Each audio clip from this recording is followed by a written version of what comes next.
In 1968, the Haystack Mountain School of Crafts held a special culinary session. For 3 weeks, students learned about regional foods, ancient or esoteric methods of cooking, and the role of handcrafted tools and vessels in meal preparation. The first day on the workshop schedule includes the notes, Exhibition Historical Cooking, and Implements, Demonstrate Use, Emphasize Funny Aspects. From the beginning, it is clear that Haystack presented cooking as a performance. The first week of the class was taught by William and Lois Katzenbach, a married couple who had just published a cookbook called Cooking Plain and Fancy for Family and Friends. Frances and Priscilla Merritt, Haystack's first directors, were introduced to the Katzenbachs through a mutual friend who had been impressed by their flair in cooking and serving food. William Katzenbach was a wallpaper designer and also the coordinator of the Decorative Arts Exhibition program with the American Federation of Arts, then working on an exhibition about the evolution of the chair. William invited the Merritts for lunch at their home in Palisades, New York, where they had an integrated kitchen dining room in which they could cook in front of their guests. Their favorite cooking tool was an electric skillet. In their cookbook, the Katzenbachs praise electric skillets as indispensable for entertaining guests while cooking with implements so handsome they can be brought to the sideboard or the table.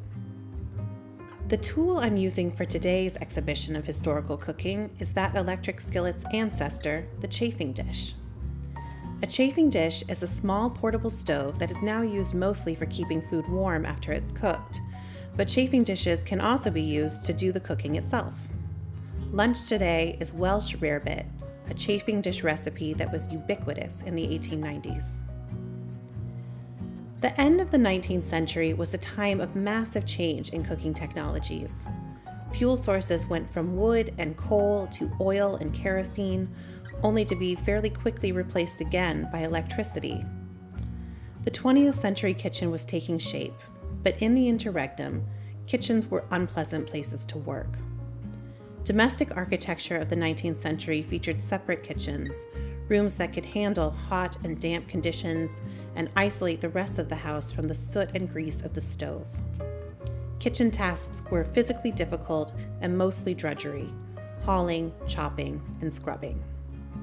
Middle-class cooks were anxious to hide this unseemly manual work from guests.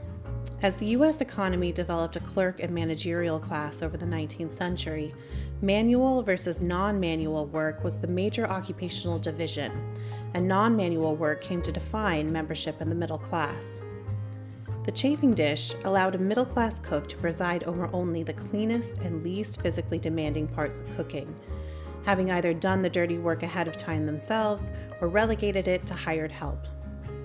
The cook stands at the table with only a spoon as a tool, the meal's ingredients arrayed before them in pretty dishes. These ingredients have been chopped, sliced, measured, and often pre-cooked, all done out of sight in the kitchen. This is barely cooking at all. The cook does not need to encounter any raw, uncivilized food, or even touch the food with their bare hands. The chafing dish in the dining room is as far distant from the kitchen as it is possible to get, both physically and symbolically, while still being capable of preparing a meal. This silver-plated chafing dish, one of the more elegant types available, was made by the Gorham Manufacturing Company. The model type is Colonial. In 1894, Gorham published a promotional cookbook, 100 Recipes for the Chafing Dish, and a deluxe limited edition of 100 copies. Its introduction opens with this line: "The chafing dish has played no small part in the civilization of the world." The essay traces the chafing dish's progress from Cicero in ancient Rome through Talleyrand in the Napoleonic Empire to the American colonies, where the appearance of the chafing dish indicated the prosperity of a new nation. As Gorham says, it has ever been associated with the graces and amenities of life. Indeed, its appearance has seemed to signalize a nation's progress and to be significant of general good cheer and success. This cookbook is one among many chafing dish cookbooks of the era. In the 1890s, at the height of the Gilded Age, a chafing dish craze swept the United States. Ladies' magazines printed recipes and advice on chafing dishes. The fashionable trend was buoyed by professional cooking teachers in recently established schools like the New York Cooking School and the Boston Cooking School, and embraced by recent graduates who had earned their certificates in domestic science.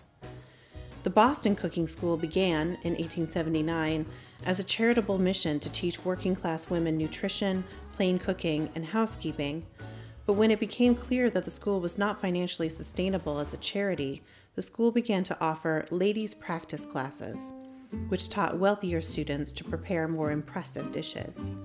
Students could wear the official school pin of the Boston Cooking School, a small brooch that depicted a chafing dish.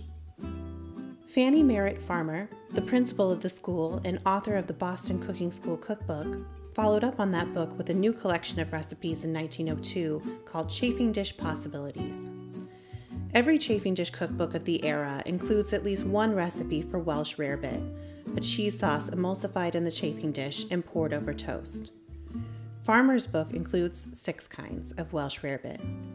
This is variation number 2, which includes salt, paprika, mustard, ale, and a mild, soft cheese.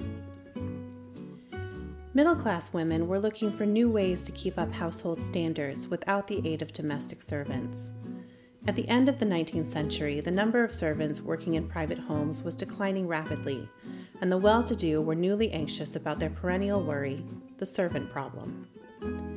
Most people were looking for work as anything but a servant, since household service was considered then, as it is now, demeaning. And in the US, more and more people did not have to go into service to earn their bread. They could buy cheap land stolen from indigenous people out west and grow their own food, or they could work in a factory and buy more bread with higher wages. For the lady of the house, this meant that at each dinner party she had to substitute her own labor, playing the roles of guest, waitress, and cook all at once, and while appearing graciously at ease. Perhaps the most sensational of chafing dish cookbooks was one aimed not at housewives but at fashionable men, Deshler Welch's The Bachelor and the Chafing Dish, with a dissertation on chums. Chafing dishes were the heroes of any person without the time or expertise to heat a coal stove every time they needed to eat, like young people who had yet to set up households of their own and did not have anyone else to cook for them. Welch included in this category both bachelors and bachelor girls, or young unmarried women. However, in Welch's view, men are more likely than women to be truly interested in cooking because they have a better understanding of the machinery of the kitchen and can treat cooking not as a household chore but as an engineering experiment, entertaining their friends with a scientific demonstration. A bachelor can cook a Welsh rarebit on the spur of the moment for his friends or for a paramour, without the dreadful chores involved in maintaining a full kitchen. And while the design of the chafing dish might be ancient, it was also brand new technology, a gadget on the cutting edge of innovation in fuel and manufacturing. A chafing dish is modern, even daring. In a Good Housekeeping article from 1902, Welch makes his case for bachelor cooking by recommending a handcrafted chafing dish. Charles Rolfs, who Welch says is considered by many in this country and abroad as the William Morris of today, recently contrived a chafing dish entirely made by hand, an illustration of which is here provided, that contains some novel ideas and is truly smart and artistic in its appearance. Rolfs was a New York stove designer and furniture maker who learned his trade at the Cooper Union while simultaneously pursuing a career on the theater stage. He designed at least 7 styles of chafing dish. Instead of a silver pan for cooking, he used a fireproof earthenware casserole. He used other humble materials like oak and hammered brass, often with visible rivets and streamlined shapes. This chafing dish from 1900, now in the collection of the Metropolitan Museum of Art, is of a recognizable arts and crafts style, but displays a surprisingly modern silhouette. Chafing dishes were associated with a bohemian lifestyle of informal, friendly lunches and late-night after-theater suppers. The host of the party, properly equipped with this instrument, became not only a cook but also a performer. Tableside cooking exhibitions belong to what we might call the process genre, a type of storytelling in which we watch someone doing or making something. This type of spectacle has roots in anthropological handicraft demonstrations at world fairs and history museums, demonstrations of rare and fascinating technique that absorb the viewer in a spectacle of skill, highlighting the craftsperson's manual dexterity and specialized tools. Many types of video now fall into this genre, like YouTube tutorials, televised competition programs, and perhaps most widely, cooking shows.